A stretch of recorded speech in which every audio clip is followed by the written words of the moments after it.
Salve, salve, morceguetes e morcegotes, sejam bem-vindos a mais um episódio aqui na Caverna do Morcego, com o seu podcaster da Praxis, Marcos Morcego. E antes de começar o episódio, aqueles recadinhos básicos, galera. Não esquece de seguir as redes sociais, @morcego_, Marcos_. Lá a gente vai estar atualizando as lives que vão sair sobre o projeto do livro do professor do Alisson Mascaro, Sociologia do Direito. Então vai ter novidade aí. A partir dessa semana a gente vai estar trazendo Sociologia do Direito em lives que posteriormente também vão virar episódios. Mas fica atento lá para receber tudo isso em primeira mão e para estar atento para estar nas lives com a gente. Também queria lembrar, família, que a gente tem o apoio coletivo, que é a forma onde você consegue efetivamente apoiar a gente, que é no apoia.se/Caverna Morcego. Vai estar tudo na descrição aí, fácil para acessar e não sei o que, tá tudo no link das bios de todas as redes sociais, tá ligado? Então tá bem fácil isso. O link da Twitch, para quem quiser assistir live, é twitch.tv/Caverna Morcego. Mas é isso, espero que vocês tenham um episódio, bora que bora.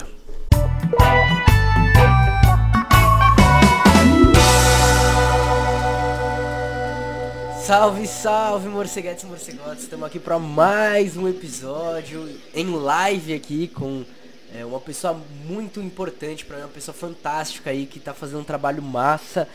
Inclusive, pra galera que estiver vendo em live aí, vai sair o projeto novo dessa pessoa logo menos, então fiquem aguardando aí. Mas, pra galera que for ouvir depois, eu vou deixar ele com a palavra. Pode falar, professor, o palco é seu.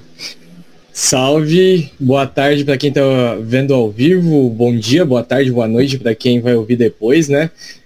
Já gravei uma vez aqui, eu tava falando pro Morcego, cara, eu quero gravar de volta, curti pra caramba e, né, aí tava trocar uma ideia aí sobre Foucault e sobre os projetos aí, vou voltar para todas as redes, né? Eu tava criando menos, até porque corrido pra caramba, hoje até falei, né, arrumei mais um emprego pra tá dando aula, que é o brasileiro, o Homem-Aranha, né, o ferrado, que tem que trabalhar pra caramba pra sustentar, então tava bem corrido, mas aí agora nas férias vou dar andamento aí aos projetos aí pra voltar pras redes sociais com força pra criar conteúdo. É isso, pra quem ainda não ouviu, vai lá ouvir. Justamente a gente tá lá no episódio do nosso podcast, trocando uma ideia sobre o trabalho do Ed, de trabalhar cultura pop e filosofia. Então, mano, vai no Ticoteco, vai no YouTube, né, YouTube Edmundo Steffen, o TikTok é @ProfEdward, assim como o Insta, assim como o Twitter, vai estar tudo na descrição da galera que tiver ouvindo no podcast. E pra galera da live, vocês podem ir pesquisar, por favor, porque se alguém quiser mandar o link no chat, salva, tá? Mas eu estou impossibilitado porque meu PC não aguenta. Mas é isso, e hoje a gente tá aqui, bom, a gente vai começar por um tema, mas pode tomar qualquer rumo aí. Então a galera que tiver aqui no chat, que se quiser comentar, comenta aí, a gente vai fazendo as perguntas e tal, vai trocando ideia. Professor, o tema é com você aí, porque eu não sei nada. Então, eu falei, né, pro Morcego que a gente trocar uma ideia sobre Foucault, porque foi o tema do meu TCC, do meu projeto de pesquisa do PIBIC, né? Eu sempre estudei o Foucault durante a graduação e tinha vontade de conversar aqui sobre. O Foucault, né, um filósofo francês que até veio ao Brasil durante a ditadura. Aliás, ele participou até da missa em homenagem, né, a missa de sétimo dia do Vladimir Herzog, e ele veio ao Brasil na tentativa, né, de chamar a atenção para a ditadura militar que estava tendo no Brasil. Ele acabou sendo convidado a se retirar, né, pela ditadura, mas foi sempre um cara militante, né, sempre um cara muito ativo também nas pautas, e ele estudou temas como a vigilância, como a disciplina, a loucura, a sexualidade, principalmente porque ele se formou em filosofia e psicologia. E, além de tudo isso, né, ele é um filósofo gay, então, assim, também questão da representatividade, né, porque a gente acaba vendo muito a galera mais antigaça, assim, voltada a essa figura do homem másculo, forte e tal, até mesmo dentro da academia, mas ele traz essa questão da sexualidade também a trabalhar, de como ela é formada socialmente, né, de como até a questão da heteronormatividade é uma norma pela questão de poder, pela questão de imposição, e ele trabalha essas temáticas. Para a gente começar pelo básico, né, principalmente a obra mais comentada dele é o Vigiar e Punir. Normalmente, se você faz direito, não sei se nas ciências sociais acaba vendo também, mas na filosofia, na psicologia, você acaba vendo, quando vai ver o Foucault, a primeira obra que aparece assim é Vigiar e Punir. E se você viu Foucault, a primeira coisa é Vigiar e Punir. Tanto que só tem os memes, né? Vigia e pune lá do ministro do STF por causa do Foucault, né? Eu pensei na mesma coisa na hora. Sempre que ele anuncia alguma prisão, a galera no Twitter já vai lá. Vigiou e puniu com sucesso. Então, mas é por causa da semelhança aí da careca, né, de um com o outro. Eu também tô ficando aí careca, né? Aliás, tem foto do Foucault que ele não tá careca. Também uma raridade. É tipo Nietzsche sem o bigode. Mentira. Tem. Ele é calvão, assim, né? Mas aí tem com cabelo ainda. Mas é igual Nietzsche sem bigode, também tem foto. Meu Deus, não. Calma aí. Minha mente acabou de explodir aqui. Depois dei uma pesquisada. Mas sobre o Foucault, essa questão da vigilância eu acho muito importante, que ele pega do Jeremy Bentham, né? Que é um filósofo utilitarista. E o Jeremy Bentham, ele cria a ideia de que numa prisão chamada de perfeita, né? Claro que o Foucault ele vai ser até um militante antipunitivista, né? Mas ele vai pegar essa ideia do Jeremy Bentham, da formulação, né, da prisão, para entender a sociedade. A prisão panótica, que é a qual que propõe o Jeremy Bentham, é a ideia que você tem uma torre ao centro e as celas em volta. Normalmente em filme a gente vê essas prisões, né? Então normalmente, né, o vigia fica ali no centro e em volta você tem as prisões. No Guardiões da Galáxia, se eu não me engano, é assim até. Tem em cima lá e em volta as prisões. Por quê? Para que você tenha a sensação que está sendo vigiado o tempo todo na prisão. Até mesmo se não tiver ninguém lá, é claro que quem está dentro da torre não é visto pelos prisioneiros. Então tem a sensação o tempo todo de vigilância. E o que isso acontece? Acontece que aqueles que estão presos vão seguir uma norma, vão seguir a moral imposta, né, pela prisão. O que o Foucault faz? Pega esse conceito do Jeremy Bentham e traz para a sociedade. Ele interpreta que, para além da prisão, isso acontece na vida, no cotidiano como um todo. Porque se a gente olha, por exemplo, a estrutura de uma escola, né? Na escola o professor ele fica em pé e quando não, em cima de um tablado. Eu até dou aula em alguns colégios que dou aula em cima do tablado, então você fica acima, né, dos alunos, e os alunos todos sentados em fileiras, onde o professor consegue ter acesso ao olhar todos. Então, o que isso cria? Um sentido de que o aluno precisa ter uma disciplina em sala de aula. É essa a ideia, né, de disciplina da qual é tratada pelo Foucault e que é trabalhada na escola, é trabalhada no próprio trabalho, quando você vai à igreja, né, que o sacerdote também está acima, né, da assembleia e tudo mais. Então, esse sentido, ele é trabalhado no Foucault como forma disciplinar.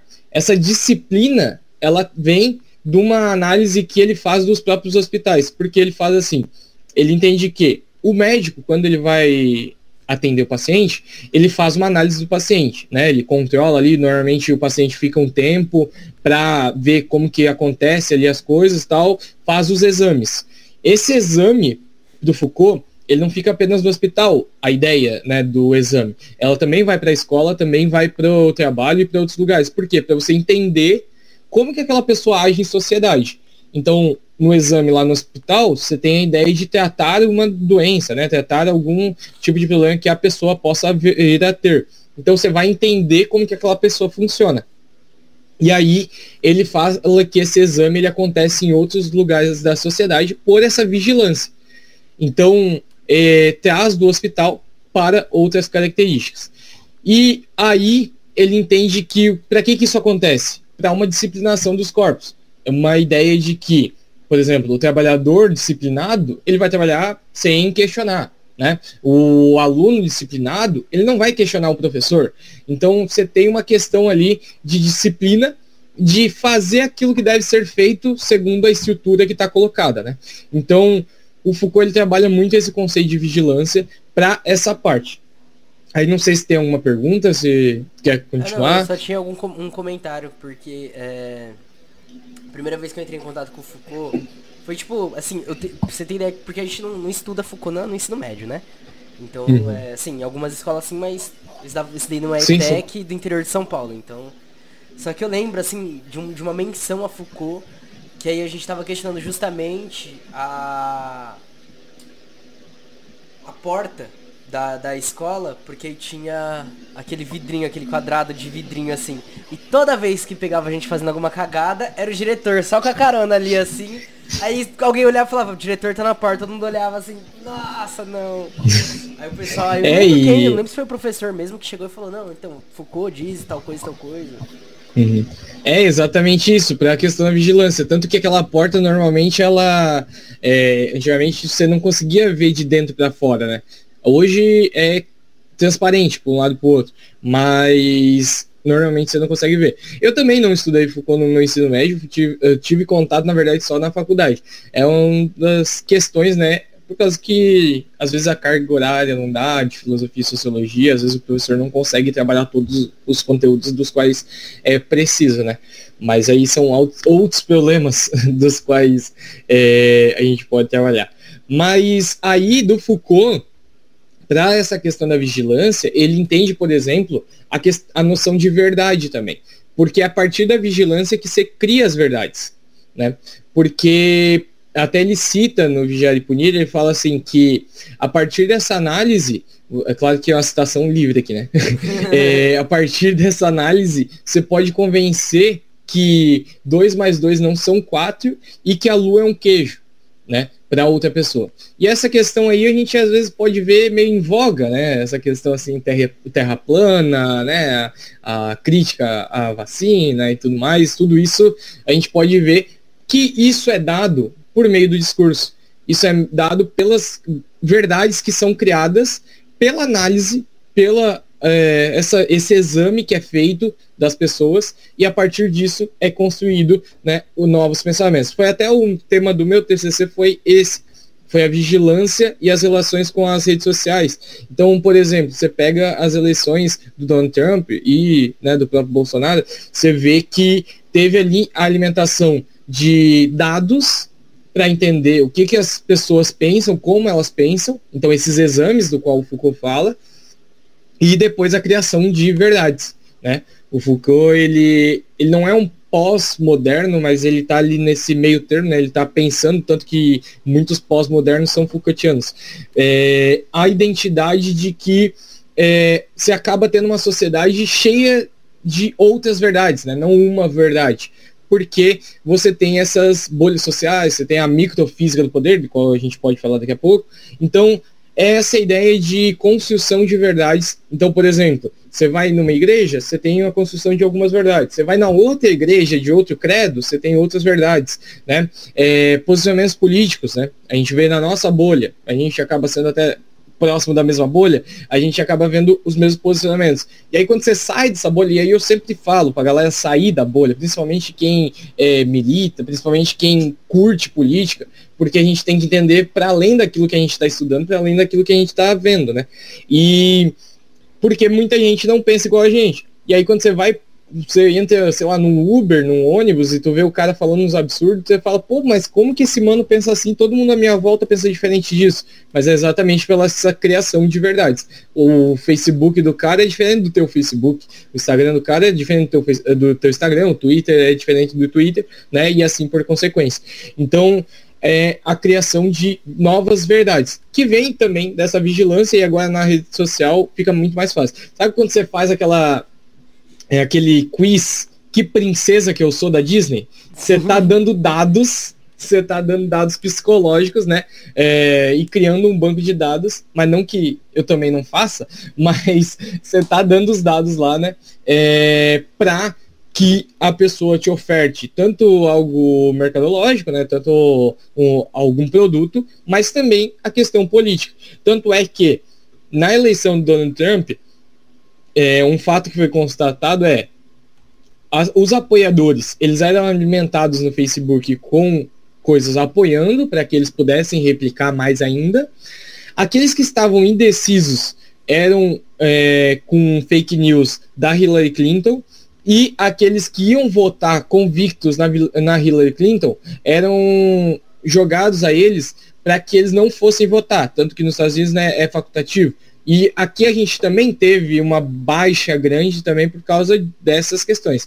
Mas esse movimento de, eu não vou votar em formato de protesto, e que às vezes, claro, tem o sentido político disso, mas também tem o sentido, né, despolitizante também, que é essa questão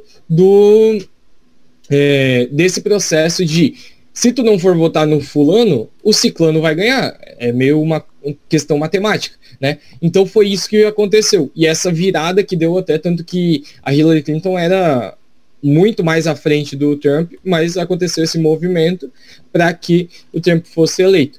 E aí tem documentários sobre, até vou recomendar, que é Privacidade Hackeada, e tem um livro chamado Os Engenheiros do Caos.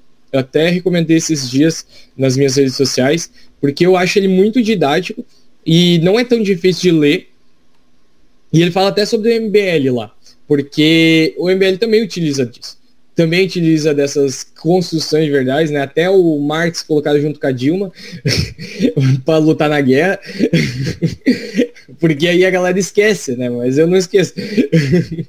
Porque agora... O Kim, quando ele falou lá, que o Marx, não sei o que, na Segunda Guerra Mundial, tipo, um caso da Segunda Guerra Mundial, tipo assim, mano, o cara tinha morrido faz tempo, mano. A União Soviética tava ali, tá ligado? E o Marx escrevendo. Mano, não, nossa, velho.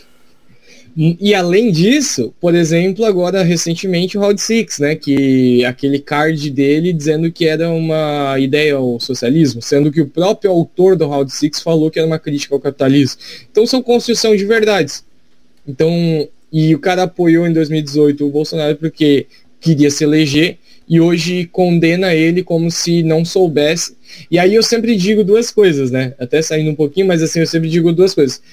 Uma, ou ele é mau caráter, ou ele realmente não tem que estar nem no posto que ele está, porque ele não entende de política, né? Se ele não sabia que o Bolsonaro ia fazer isso. Então, ou ele decide, ou ele não sabia e ele é incompetente, ou ele decide que ele é mau caráter e ele está mentindo.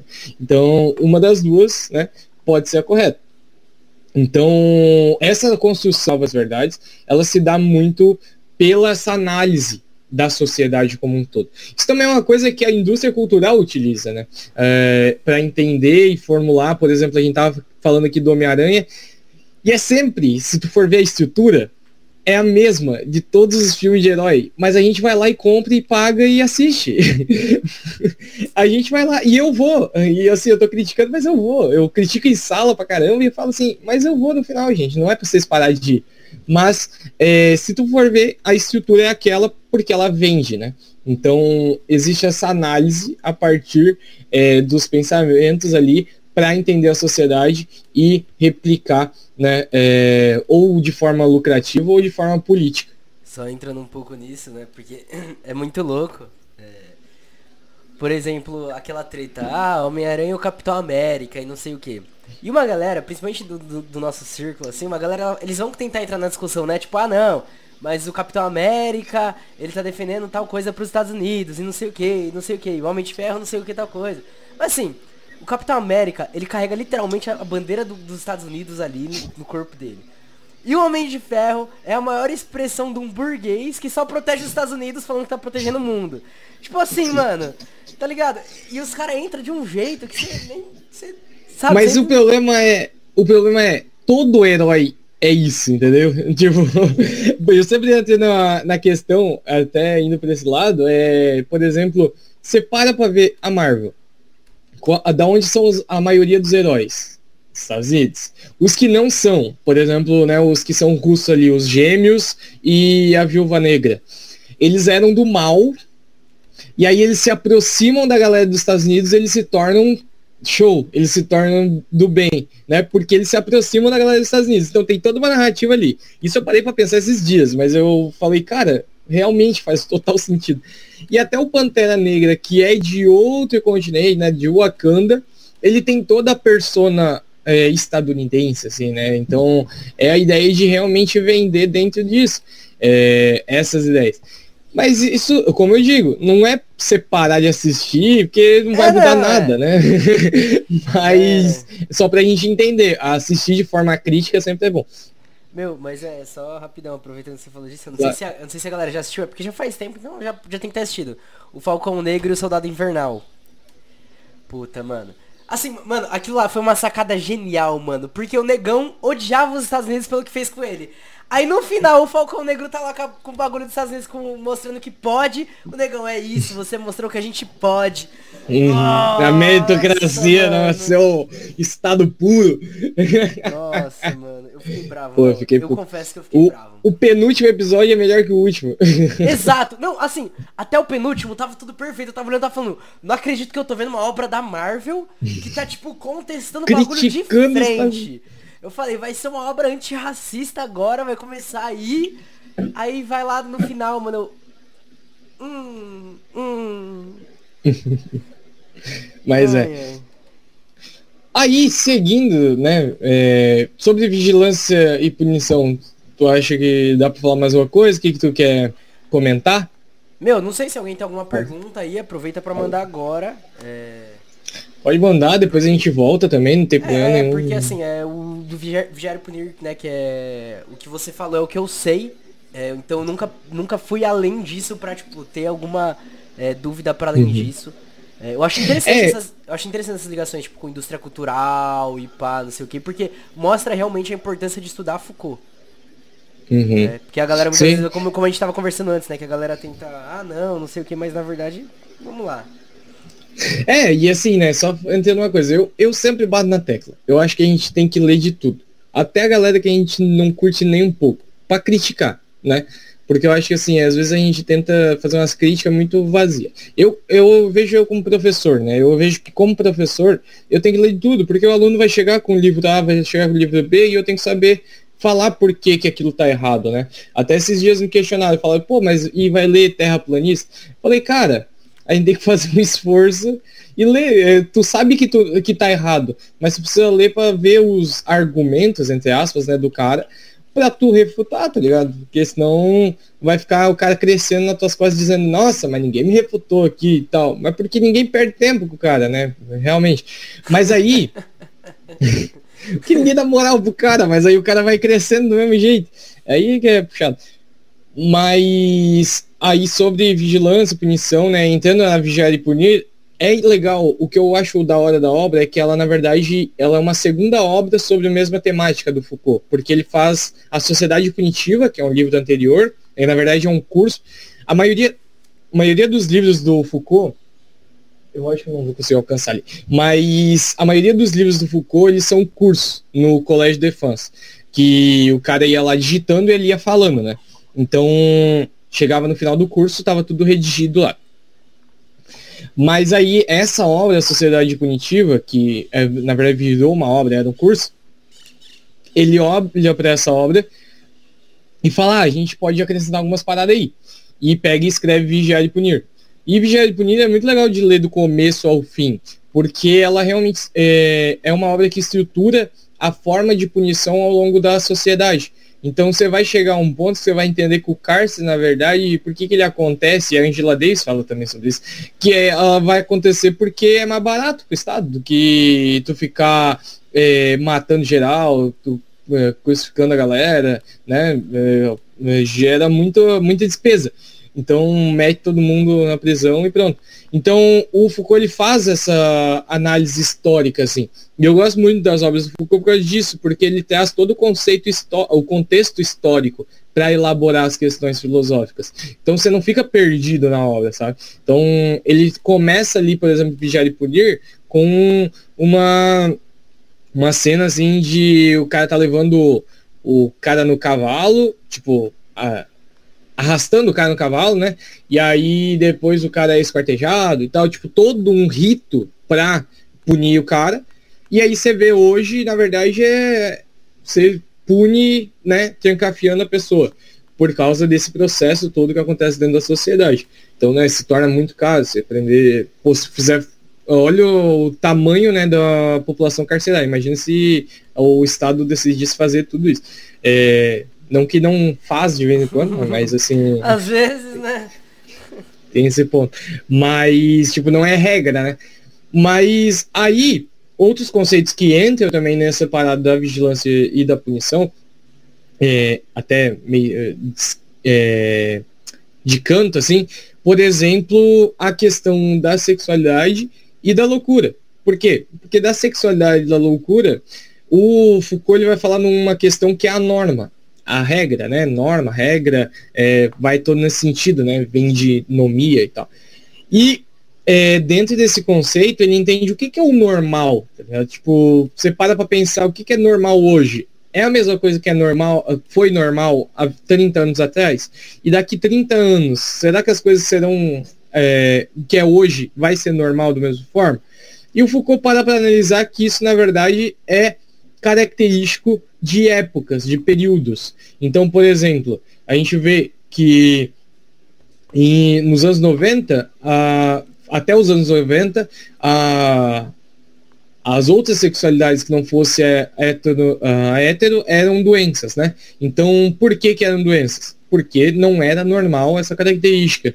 E essa normalidade, o Foucault fala que ela traga também da ciência, né? A ciência ampara isso ao longo da sociedade. E ele faz uma crítica nesse sentido, porque se você pega, por exemplo, a gente tem um cara aí dentro da psicologia, né, que é o Lombroso, que vai tentar dizer, né, que o homem negro é mais propício a cometer crimes do que o homem branco por causa de uma análise do crânio.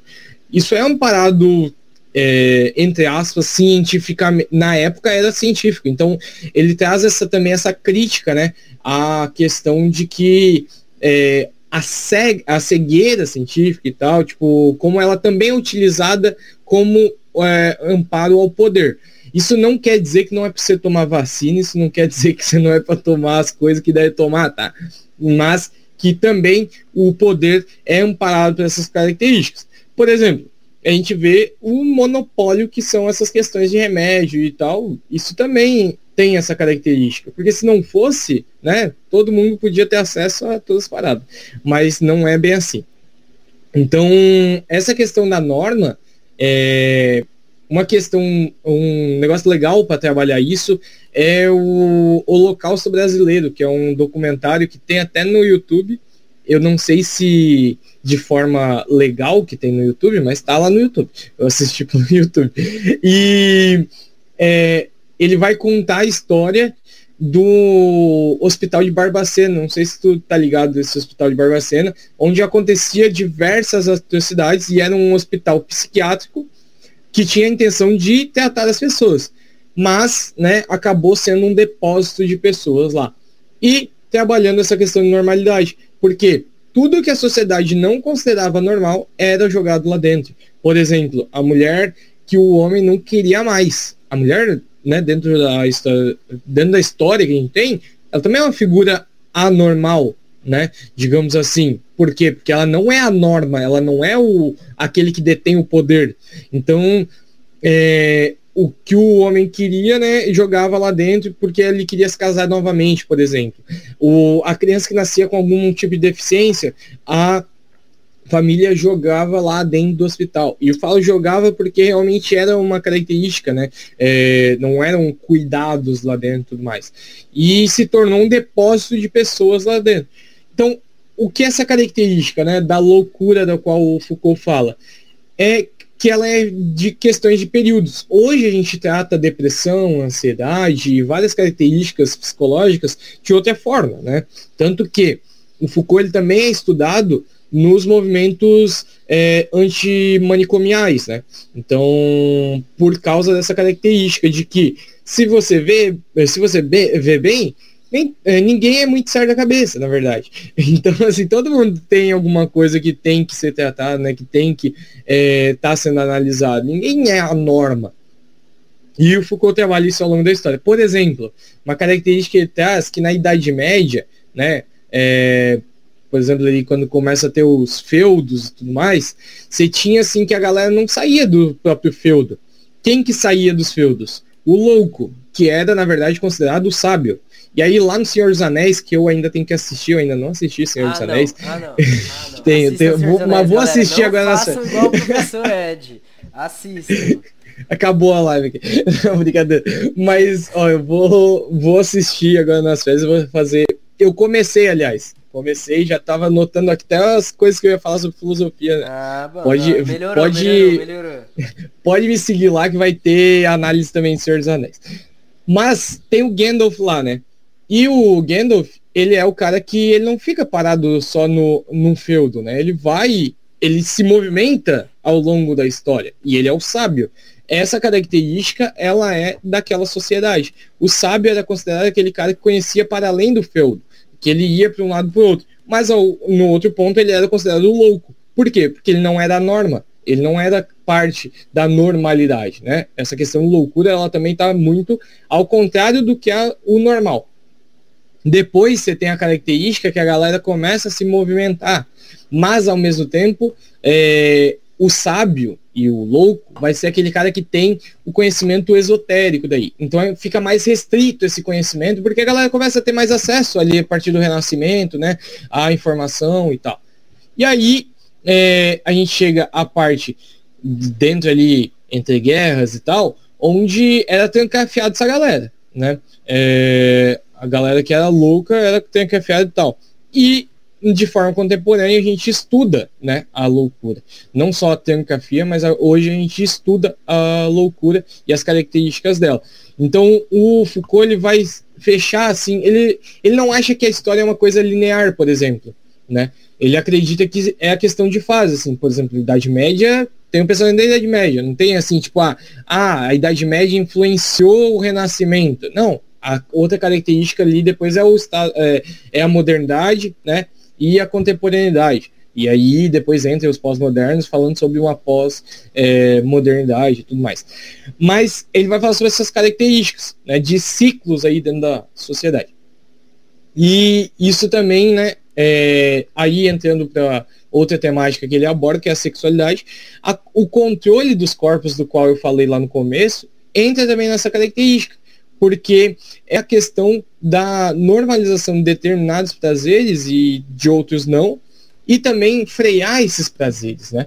Então, assim, você não pode fazer determinadas coisas dentro da sociedade por causa de uma culpa e tudo mais. Tanto que o Foucault fala que uma questão que a gente tem hoje, que é, por exemplo, você confessar um crime, ela vem de uma característica religiosa, né? Que é a confissão mesmo dentro da igreja, que é essa característica de você se livrar daquela culpa, você se livrar daquilo que está, né, levando com você. Então vem dessa característica da culpa como uma ação também de poder dentro da sociedade, né? O Nietzsche traz essa característica da culpa, e o Foucault, a base do Foucault é o Freud, o Marx e o Nietzsche.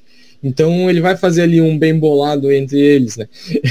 Então o Nietzsche ali, por exemplo, ele vai trazer dessa questão da culpa, dessa análise, né, do cristianismo, tanto quanto o Nietzsche lá fala, Deus está morto, né? Ele não está matando Deus, mas ele está falando que a história, a contemporaneidade, né, o cristianismo matou Deus, matou o que era mais belo de Deus. Então ele matou ali, na verdade, aquilo que era belo, que é a questão voltada à emoção. Pegou e racionalizou Deus, né? Então o Foucault traz também essa questão dos desejos sendo deixados de lado, né? Ele traz em 4 volumes, né, da história da sexualidade, e trabalha também essas características. Então é bastante coisa que dá para ler do Foucault, assim, dá para ler Foucault por da vida, e tá saindo coisa até hoje, assim. Tem coisa que é traduzido, que aparece de vez em quando, que eu acho que, assim, é um autor muito massa, assim. Não é um autor fácil, não é um autor muito fácil, mas, assim, trazendo os comentadores, né, trazendo a galera que já estudou e tal. Aliás, eu tive um prazer enorme, assim, que o meu orientador, tanto do PIBIC como do TCC, foi o César Kantiano. E o César, kantiano não, desculpa. César Candiotto. Não, o César Candiotto, meu Deus, esqueci o nome do professor. Espero que ele não assista. Mas o César Candiotto. É porque ano passado, eu nem vi ele ano passado, só me informei. Mas ele é fenomenal, assim, ele é um dos grandes pensadores aqui do Foucault, do Brasil, da América Latina, até do mundo, porque de vez em quando ele ia para Portugal falar sobre e tal. Da hora, então, tipo, nossa, da hora. E ele é brasileiro, né? Tem várias palestras no YouTube, tem bastante conteúdo dele. Tem alguns estudos também que estão, assim, só pesquisar na internet. Tipo, por exemplo, essa questão da análise do Trump, ele faz, e também na questão mercado uso da vigilância, ele faz junto com outro, hoje doutor, mas na época era mestrando, que agora eu não vou lembrar o nome dele, mas ele faz um artigo muito bom sobre essa temática. Então, eu acredito que tu faz isso também, né? Principalmente agora na faculdade. Mas uma coisa que eu acho que assim, é muito bom pra galera que vai estudar sociologia, filosofia, é pegar a galera que já estudou aquele autor. Porque às vezes a gente pega, e isso eu aprendi durante a faculdade, os professores falando sempre. Quando você pega uma obra, por exemplo, do Foucault, seja do Marx, seja do Nietzsche, seja de quem for, assim, de algum autor, você vai sempre levar as características do que você viveu e daquilo que você pensa sobre, né? Então, às vezes, você tira de contexto do que o cara queria falar. Por exemplo, a galera que fala que o Nietzsche era nazista, por exemplo. Não, ele não era nazista. Na verdade, foi tirado de contexto, a irmã dele mudou as obras dele, né? Ele nunca foi nazista. E utilizou dessas obras para defender essas ideias. Mas o Nietzsche, pelo contrário, era totalmente contrário até a questão do nacionalismo, né? O cara era contra os ídolos, tá ligado? Como que defende um símbolo para isso? Mas essa característica eu acho muito boa, assim, para quem vai se aprofundar nos estudos, é pegar a galera que já pesquisa sobre, tipo, pesquisar no Lattes, pesquisar no Google acadêmico e tal, tipo, uns artigos, começar a ler e tal, porque ajuda muito, né, na hora de estudar sobre. Mano, pior que isso é muito real, assim, tipo, vou dar alguns exemplos aqui, né, mas eu comecei minha primeira leitura de Bell Hooks, de livro dela, foi Ensinando a Transgredir, mas eu só fui ler ela por causa do Bill Vinícius, que é provavelmente um dos maiores intérpretes dela aqui no Brasil, tipo, sempre traduzindo livro, trazendo artigo, fazendo os trabalhos dele relacionados com ela. E aí foi por causa daquele contato ali que eu comecei a ler Bell Hooks. O Gramsci, eu comecei a ler Gramsci por causa da Dani Mussi, do Álvaro Bianchi e do Marcos Deroio. Porque eu li trabalho dos três, eu olhei e falei, caralho, preciso ler Gramsci. E a Rosa Luxemburgo por causa da Isabel Loureiro. Comecei a ler Isabel Loureiro e tal. E como o pessoal pode ver na Twitch mesmo, a capa que eu tenho agora é com Gramsci e com a Rosa Luxemburgo. Tipo assim, a Rosa tá na minha parede. E começou por causa de comentadores. Por causa da galera trazendo. E, por exemplo, eu comecei pelo Paulo Freire, né, dentro da questão da educação. Mas aí eu vi a Bell Hooks, aí fui ler a Bell Hooks. E, por causa do Paulo Freire, fui pra ler também as coisas do Gramsci. Então, tipo, tu começa a relacionar e tentar entender outros, né? Então, partindo dessa base também, às vezes, vou pegar o Vigiar e Punir. Pesquisa lá no Google Acadêmico, por exemplo, Vigiar e Punir. Já vai aparecer um monte de artigo, né? Claro que tem que saber selecionar, né? Porque às vezes tem qualquer coisa lá. Então dá uma olhada no Lattes. Tem que entender que pesquisar, gente, não é assim, 2 toques. Então, assim, por exemplo, você abriu lá no Google Acadêmico, abriu um artigo, pega o nomezinho da pessoa, joga no Lattes também, né? Vê o que ela pesquisou, o que ela não pesquisou. Sei que título, às vezes, pouco importa, mas dentro da academia, às vezes, é bom a gente dar uma olhada e tal. Principalmente nas obras que os caras já publicou também, né? Às vezes o cara realmente é entendido pra caramba daquele tema e tal.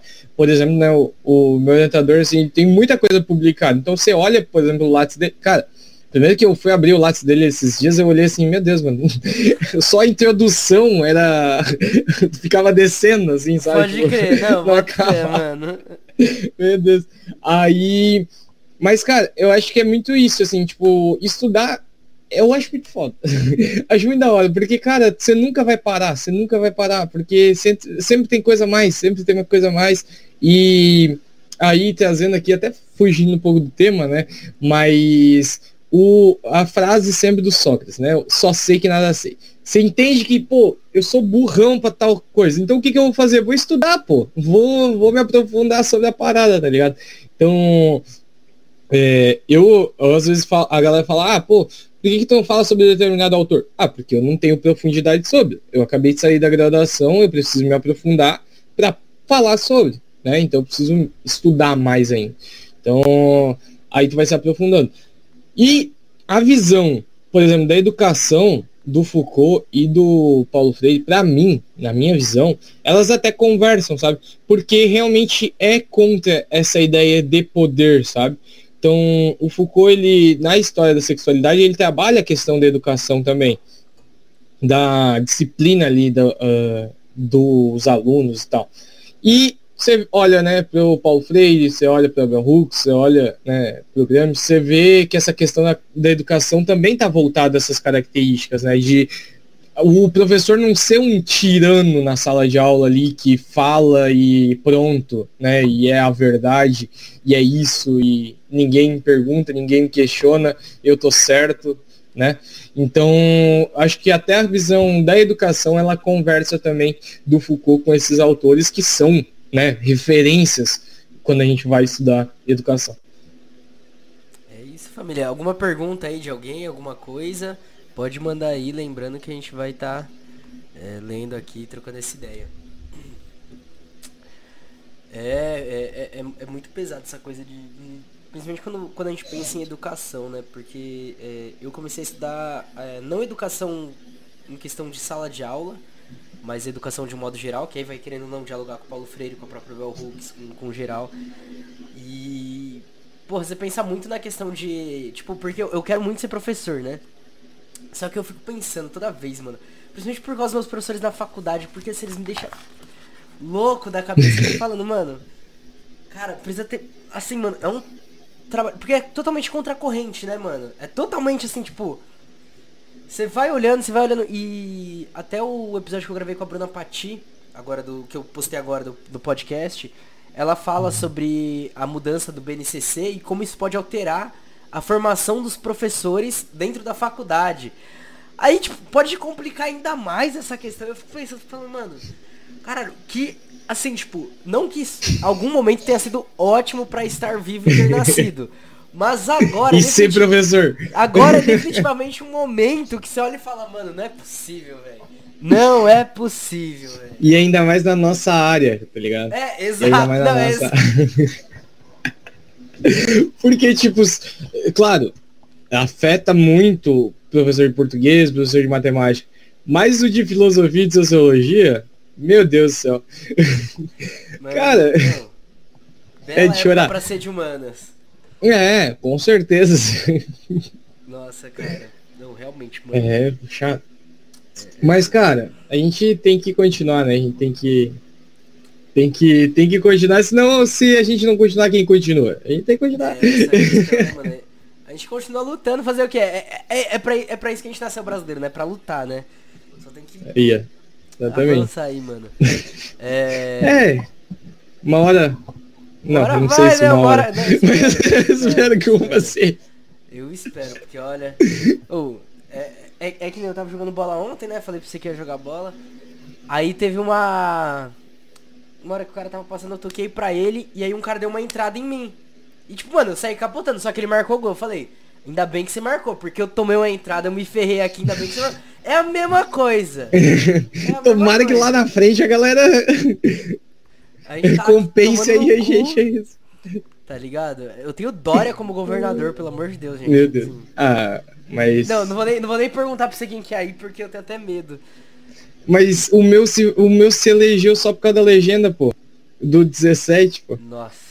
Hoje ele não é mais da legenda. Ele brigou com o Bolsonaro. Mas... E até, cara... Claro que tem várias ressalvas. Mas dentro da democracia liberal, dentro dessas características, até que um bom governo, tá ligado? Caralho. Tipo, tirando os escândalos de corrupção que agora rolou, mas assim, algumas características se salvam, assim, sabe? Pode que... Mas assim... Só foi mas aquele cara que só pegou embalo, né? É que assim, ó, dentro do caos, a gente tem que tentar tirar alguma coisinha, né? Mas não é o cara que eu vou votar. Não é o cara que eu vou votar, né? Mas assim, dentro do caos e olhando que tu tem o Dória, que no outro tem no Rio Grande do Sul, o Eduardo Leite, né? No Paraná tem o Ratinho. Mano, então, nossa. Assim, no Rio não tem. No Rio a cada 2 meses troca. Cada 2 meses troca. Não, mas tinha o Witzel. Você vai pro Nordeste, os governadores lá, mesmo os de esquerda, a gente tem o maior índice de mortalidade da polícia e maior número de pessoas negras mortas. Meu Deus, a gente Sim. Tá no... Que buraco que a gente foi se enfiar, mano. Foi de Foucault pra depressão aí, ó. Falou de Nietzsche, já era. Mas, ó, aí tem uma frase do Foucault, eu até busquei aqui, ó, que ele escreve a introdução da obra do Deleuze e do Guattari. Eu sempre publico essa frase, tu já deve ter visto, né, que eu já publiquei. Mas ele escreve a introdução desse livro, ele faz para uma vida não fascista. Ele escreve, né? E aí ele dá, tipo, alguns conselhos, assim, para uma vida não fascista. E aí um deles é esse aqui, deixa eu achar aqui. Deixa eu só... tô pesquisando na tela errada aqui. Eu trabalhei um pouco com o Foucault num episódio. Porque eu li o livro do Benito, que é o do Deleuze, né? Ah, sim. Eu ainda tenho que ler esse livro e analisar ainda, tenho que conversar com ele. Pô, eu ainda não postei. Esse livro fritou minha mente. Ainda bem que, tipo, a cada discussão do Deleuze e do Guattari, ele trazia meio que um resumo, uma explicação. Porque não dá pra entender os dois, pelo amor de Deus. Eu juro que não dá, mano. A galera da contemporaneidade ali da filosofia é um enrosco. Tipo, hoje perguntaram, né? Que filósofo pós-moderno você curte? Eu falei, o Derrida, por causa do conceito de desconstrução, né? Que a galera também tem uma análise errada desse conceito, né? Que acha que, tipo, a gente vai ser desconstruído durante a vida. Sendo que o próprio Derrida, ele fala, você só vai ser desconstruído quando você morrer. Senão você tem coisa para desconstruir, pronto. Mas, ó, uma das questões que ele fala aqui, ele vai dar vários conselhos aqui, né? E uma delas é, não imagine que seja preciso ser triste para ser militante, mesmo que a coisa que se combata seja abominável. É a ligação do desejo com a realidade e não só fuga nas formas de representação que possui uma força revolucionária. Então ele fala assim, cara, a gente tá na merda, mas você precisa estar sorrindo, né? Você precisa, o Herbella aí. Salve. O Herbella aí chegou aqui. Chegou na hora da filosofia aqui. Mas ele fala sobre isso, tá ligado? Sobre, tipo, a gente tem que continuar tendo um pouco de alegria. E chegou o cara aí que só debocha nos vídeos, né? Então, é realmente isso, tá ligado? Se a gente perder a esperança, a gente começar a achar que a gente nunca vai sair disso, e não só isso, né? Se a gente acabar falando, pô, por que eu vou ser feliz? Aquela galera, eu não curto, não consigo gostar daquela galera que acha que todo dia eu tenho que estar triste por causa que o Brasil tá do jeito que tá ligado? Claro, a gente tem que ter um senso de realidade. Mas, pô, você tem as pequenas alegrias da vida adulta, segundo o Remicida, tá ligado? Então tem momento do teu dia que você vai estar legal, pô. E tem que estar, porque senão você vai morrer daqui a pouco, se você não tiver uns momentos felizes, tá ligado? Mano, é isso, como diz o... Nossa, como é que eu vou ter que pesquisar a frase aqui também? Por enquanto, falar do Herbella aí, né? Que é o nosso TikToker da felicidade aí. Das críticas, mano, rachando o bico. É muito bom que o vídeo dele começa, né? Tipo, camiseta do Brasil, assim, felizão. Aí mostra a frase, o vídeo que a pessoa falou, ele... Não, o reagindo à galera lá é muito bom, mano. É muito bom. Voltando, pessimismo da razão e otimismo da vontade, né? Você entende que, tipo, ok, tá tudo ruim, mas você tem que... Não adianta, você tem que buscar aquela esperança, você tem que aproveitar o que vem de bom, porque realmente, a gente tem coisas boas na vida, não adianta a gente ficar também falando que não. Você entende que a realidade política tá bem ruim, mas você tem que entender que você tem algumas paradas também que você tem que sorrir, porque senão, cara... Mano, eu tava jogando bola, eu não tava nem aí pra nada, eu tava falando um momento ali, ó, que você tava jogando bola. Sim. Rindo da desgraça que chegamos. É isso. É rir pra não chorar, né? rir pra não chorar. Exatamente. Tem umas horas que a gente ri, tem umas horas que a gente chora, tem umas horas que...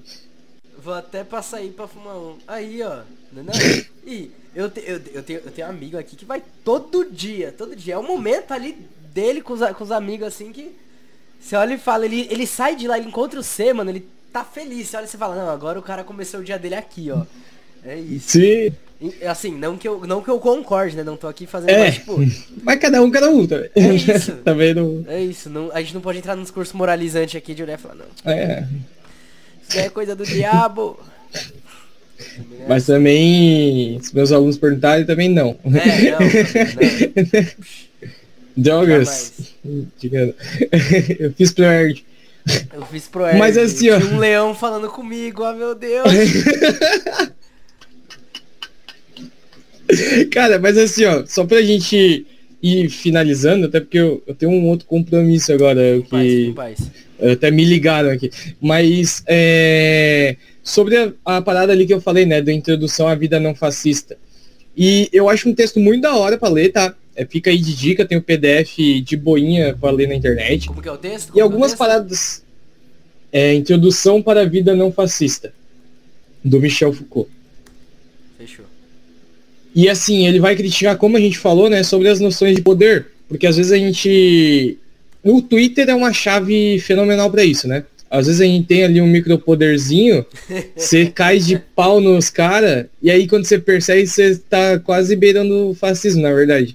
Mas, né, que a galera também se passa um pouco. Mas, voltando aqui, algumas características que ele vai falar, né? Pra ser no cotidiano, que a gente deve fazer diariamente. Libere a ação política de toda forma de paranoia unitária e totalizante. Ou seja, essa característica de, meu Deus, não tenho o que resolver, paranoia e tal, tipo, mano, a gente precisa ter também o pé centrado, né, na realidade. Faça crescer a ação, o pensamento e os desejos por proliferação, justa posição e disjunção, mais do que subdivisão e hierarquização piramidal. Aqui já entra uma característica que ele fala sobre a hierarquização, né? Sobre, tipo, se tem um mano em cima e um embaixo, você tá tendo um poder aí sobre o outro cara, né? E aí que ele conversa bastante, como a gente falou no início, que a galera anarquista gosta mais dele, né, e tal, que é a horizontalidade aí do poder. E aí ele vai dar outros pensamentos, né? Por exemplo, não utilize o pensamento para dar uma prática política um valor de verdade, nem a ação política para desacreditar um pensamento, como se ele fosse apenas pura especulação. Utilize a prática política como um intensificador do pensamento e a análise como um multiplicador das formas de domínios de intervenção da ação política. Ou seja, porque eu entendo determinada parada, eu sou pica, ninguém me questiona, nunca mais ninguém vai poder dizer nada do que eu penso. Não, na verdade a prática política é sempre o antagonismo, sempre contradição, sempre você está sempre evoluindo, né? Já diria o Hegel e o Marx. O Hegel e o Marx lá falando sobre, você tem a tese, a antítese, a síntese disso, depois você coloca de novo, né, na questão da dialética mesmo. Então é isso que vai dar a realidade e também a própria evolução do nosso pensamento, né? Mas aí seria mais isso, cara. Você quer acrescentar mais uma parada? Pra mim tá perfeito, professor. Até porque esse compromisso aí, pra mim já tá nos trinks. Então, cara, obrigado de novo aí por participar. Ano que vem tem mais, relaxa, ano que vem tem mais. Claro, pô, é só chamar, mano, só chamar, eu curto pra caramba aqui, ó, pô, rachei o bico aí, às vezes nem umas paradas que não deveria rachar o bico, talvez, mas... Já foi.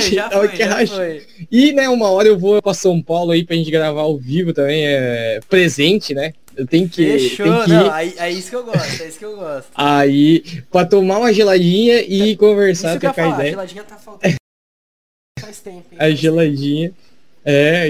Nesse calor ainda tem que ir nessa fase do ano. Talvez ano que vem, férias. Tô na espera, quem então, sabe? já tô na espera, já. Aí, ó. Começar a juntar dinheiro pra nós tornar aí, tem que ser. Mas beleza, mano. Valeu. Brigadão, galera. Brigadão a todo mundo que participou aí. Obrigado a todo mundo que vai acessar aí, que vai mandar pra galera também, né? Que a gente vai chegar muita galera aí. Depois o Morcego vai divulgar, eu também vou divulgar pra caramba essa conversa. E se tiverem alguma pergunta, às vezes não quis perguntar aqui, ou também viu o podcast depois, assistiu o podcast depois, né? Ouviu o podcast depois, pode me mandar nas redes sociais que eu respondo com maior tranquilidade. Às vezes eu posso demorar um pouquinho, mas eu respondo sim. É isso, professor. Obrigadão aí pela presença. Se cuida, precisando, tamo aí. Bom, feliz final de ano se a gente não se vê mais, se falar mais por videochamada. Mas a gente Twitter, troca uma ideia também. Mas tudo de bom, felicidades, mano. E também feliz final de ano e boas festas. Valeu, tamo junto. Bom, pra galera que tá aqui em live, eu vou... Salve, galera. Então, só queria falar pra você que curtiu, você que ficou até aqui. Não esquece de divulgar o episódio, não esquece das coisas que eu disse no começo e de seguir aí o